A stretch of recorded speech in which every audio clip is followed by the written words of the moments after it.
आज के इस वीडियो में हम लोग class 10th 2027 VVI most questions देखने वाले हैं केमिस्ट्री चैप्टर 3 के कि वो कौन कौन से चैप्टर्स के जो मोस्ट इम्पोर्टेंट क्वेश्चन है जो आपके 2027 बोर्ड में आएंगे। तो आइए देखते हैं उन सभी क्वेश्चंस को। चलिए, जिसमें पहला क्वेश्चन आप पढ़ेंगे, अम्लराज क्या है। क्या है क्वेश्चन? अम्लराज क्या है? अम्लराज क्या है? अम्लराज यानी अम्लों का राजा, अम्लों का राजा है। अम्लराज क्या होता है? आप देखते होंगे कि जब भी आपका सोना या चांदी घर में मम्मी का जो है मलिन हो जाता है अर्थात काले कलर का, मम्मी क्या करती है, उस सोने या चांदी के पायल या जो भी आभूषण होते हैं उसे ले जाती है सोनार के पास। वो क्या करता है, उसे एक पानी जैसे कटोरी में एक पानी टाइप का रखा रहता है द्रव, और उसमें डालता है। इसके बाद वो देखेंगे कि कुछ समय बाद वो साफ हो जाता है। लेकिन हमें पता है कि सोना चांदी पर गर्मी पसीना पानी का कोई प्रभाव नहीं पड़ता है, जिससे आप देखेंगे कि उसका क्षय नहीं होता है। क्षय का मतलब अगर वो 2 ग्राम का है तो वो 1.5 ग्राम नहीं होता है, क्योंकि कारण क्या है, जितना ग्राम का वो पहले था उसमें हल्का फुल्का कमी आ जाता है, लेकिन उस पर गर्मी ठंडी बरसात पसीना इसका कोई प्रभाव नहीं पड़ता है।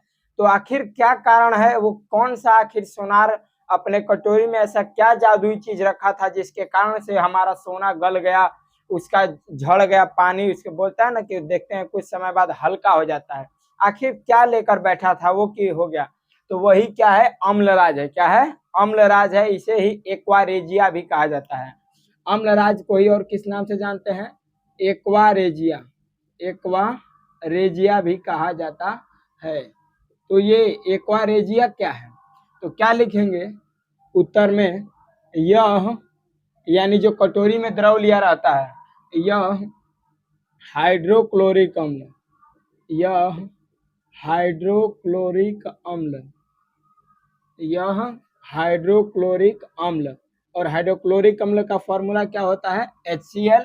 यह हाइड्रोक्लोरिक अम्ल और नाइट्रिक अम्ल, हाइड्रोक्लोरिक अम्ल और नाइट्रिक अम्ल। नाइट्रिक अम्ल का सूत्र क्या होता है? HNO3।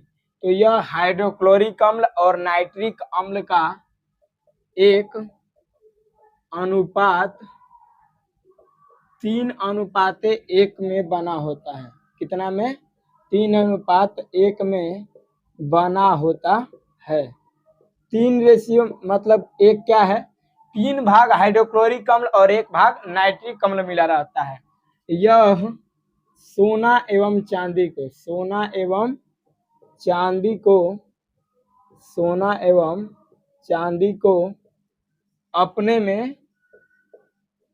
में घुलाने की क्षमता रखता है, घुलाने की क्षमता रखता है, क्षमता रखता है।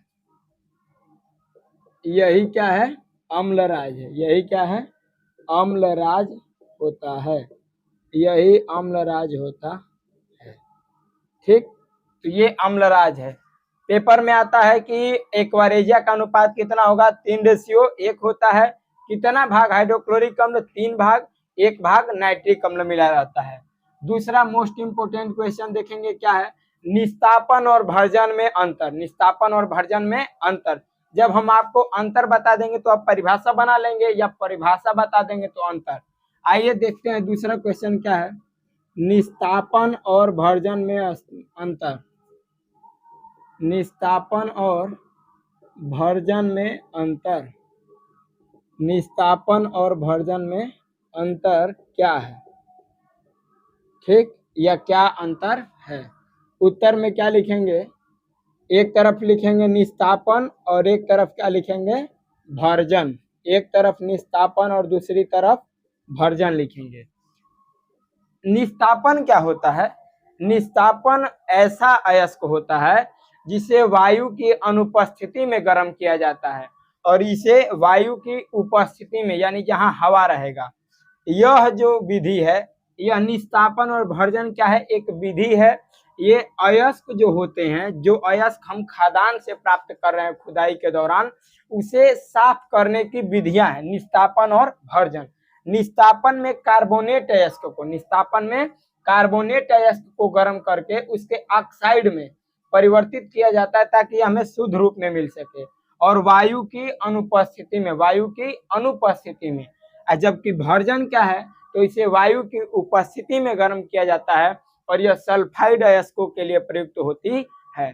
तो क्या लिखेंगे निस्तापन में? पहला, इसे वायु की अनुपस्थिति में, इसे वायु की अनुपस्थिति में, इसे वायु की अनुपस्थिति में गर्म किया जाता है, में गर्म किया जाता है, इसे वायु की अनुपस्थिति में गर्म किया जाता है। ठीक, और इसे क्या किया जाता है?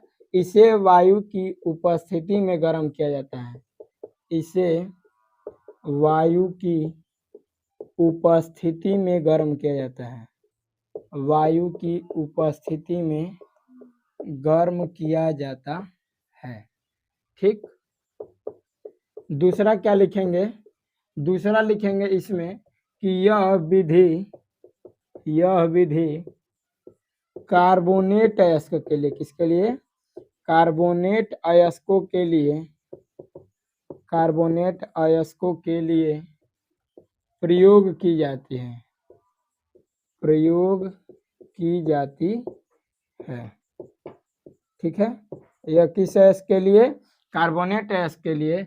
जबकि इसमें क्या लिखेंगे कि यह विधि सल्फाइड अयस्कों के लिए, यह विधि किसके लिए? सल्फाइड अयस्कों के लिए प्रयुक्त की जाती है, सल्फाइड अयस्कों के लिए प्रयुक्त की जाती है। ठीक है, यह सल्फाइड अयस्कों के लिए प्रयुक्त की जाती है। तीसरा मोस्ट इम्पोर्टेंट क्वेश्चन देखेंगे। तीसरा आखिर मोस्ट इम्पोर्टेंट क्या है? संक्षारण पूछता है। क्या पूछता है? संक्षारण क्या है? संक्षारण क्या है? क्षारण का मतलब होता है क्षय, क्षारण का मतलब क्या होता है? क्षय होता है। अर्थात आप देखेंगे कि जैसे पापा लोहे का दरवाजा लेकर आते हैं, लेकिन वो 5-10 वर्ष बाद क्या होता है? लोहा झांझर हो जाता है, यानी कि इस पे जो परत है वह मोटा परत झड़ करके पतला हो जाता है। कारण क्या है? उस पर बरसात का पानी, ऑक्सीजन, नमी, अनेक प्रकार की गैसों के प्रभाव के कारण उसका क्या हो जाता है? क्षय हो जाता है। इसे संक्षारण कहा जाता है। उदाहरण में क्या लिखेंगे? उत्तर में क्या लिखेंगे? संक्षारण एक ऐसी प्रक्रिया है, संक्षारण एक ऐसी प्रक्रिया है, संक्षारण एक ऐसी प्रक्रिया है जिसमें कोई पदार्थ पर वायु ऑक्सीजन,